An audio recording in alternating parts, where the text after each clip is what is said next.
So question, have you ever listened to a song that you haven't heard in a while and it takes you back to a certain feeling or an emotion? Good, that means the song is doing its job. Today, I'm just going to show you guys 3 quick things you can do musically to give your song some emotion and some feeling.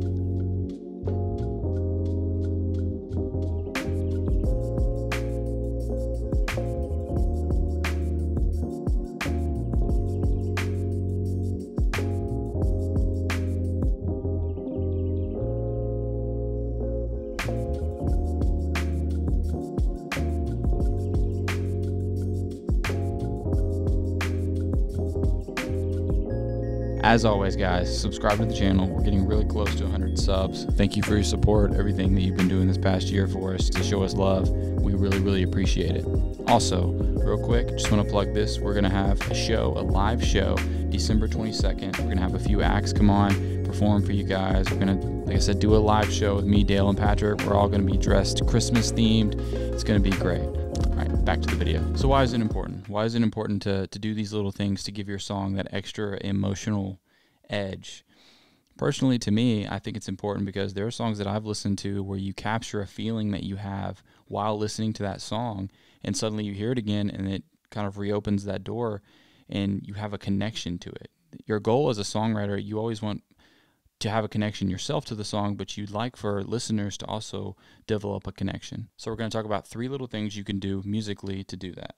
The first is chord voicings. The second is going to be tension and release. And the third is going to be chord types.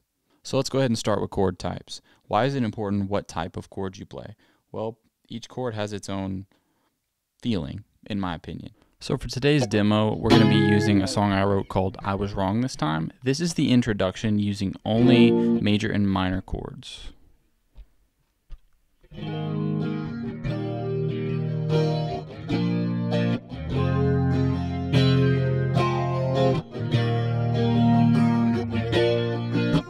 Pretty basic, pretty simple there. Let's see what happens though if we incorporate some dominant 7s and major 7s.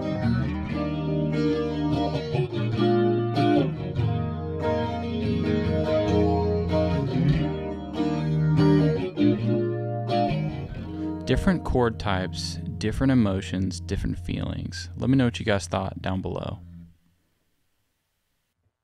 So as you can see, just changing up 1 or 2 little things with the type of chord that you play completely changes the complexion of the feeling of the song. So the second thing I want to talk about is the tension release element. This can be done melodically. You hear it done a lot vocally. In music, you can utilize different types of chords as well to achieve that same result. So on this one, this is the verse for that same song. I use 2 chords in particular here. It's going to be a diminished chord and also a minor 7 chord to lead in. This is going to be without those chords first.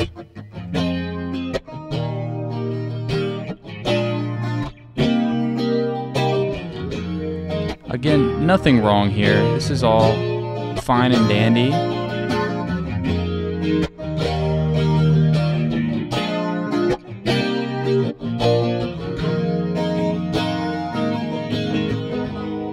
Now, as I said before, I use a diminished chord here to lead into the minor 7.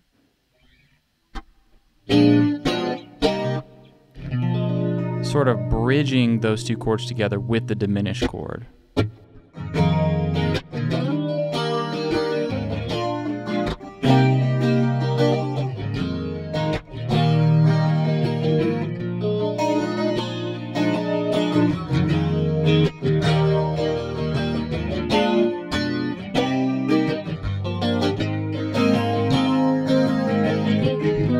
In my opinion, this gives it a lot more attention. It gives it a lot more satisfaction when you hit that final minor 7. A lot of build up there, which I really like. So what's cool about tension and release is you can resolve up, you can resolve down, you can go chromatic, you can do enclosures. There are several different types of techniques, at least on guitar. On piano, these are the same things you can do as well. What's cool about tension and release to me is it really pulls the listener in and challenges their ear a little bit to kind of make it an experience for them to listen instead of just something that's background noise. The third and final thing I want to talk about is chord voicings. So what is a voicing? Well, a voicing is starting the chord on a different part of the scale as your top or bottom note. So let's try some different voicings on this intro. We're going to start with these lower voicings and see what it sounds like.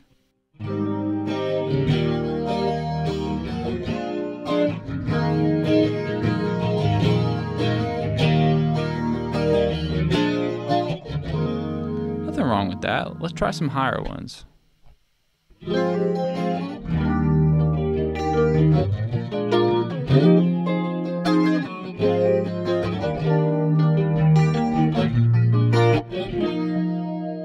Same progressions, totally different feelings. To me, the higher version feels so much more clean and so much more vibrant. Nothing wrong with the lower version though. But the higher definitely has a different vibe that I feel like suits this song much, much better. Here's the intro using those higher voicings for most of the chords.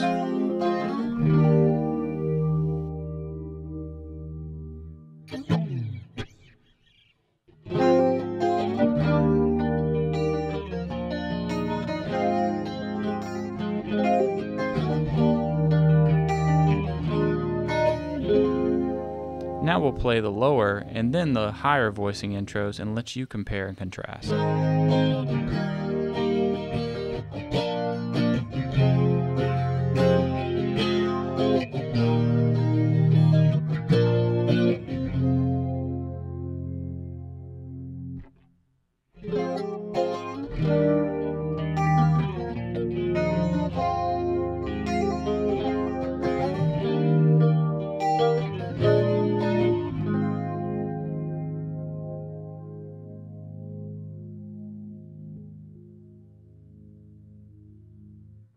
What's really cool about voicings to me is it kind of cuts out the fat. Like there are some notes in a chord that you surely don't need, and you can convey such a strong message with just a few notes.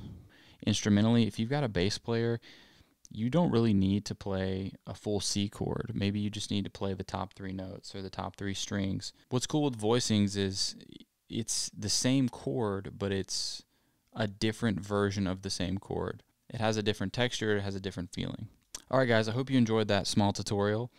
Like I said, these are purely subjective things that I've done in my music to help me achieve that feeling or emotion in my songs. Hopefully you can take something from this and apply it to your own music. Thank you guys so much for watching. Make sure to click the subscribe button, click the bell so you get notified anytime we post a video. So excited for the content we have coming up for you guys, so stay tuned.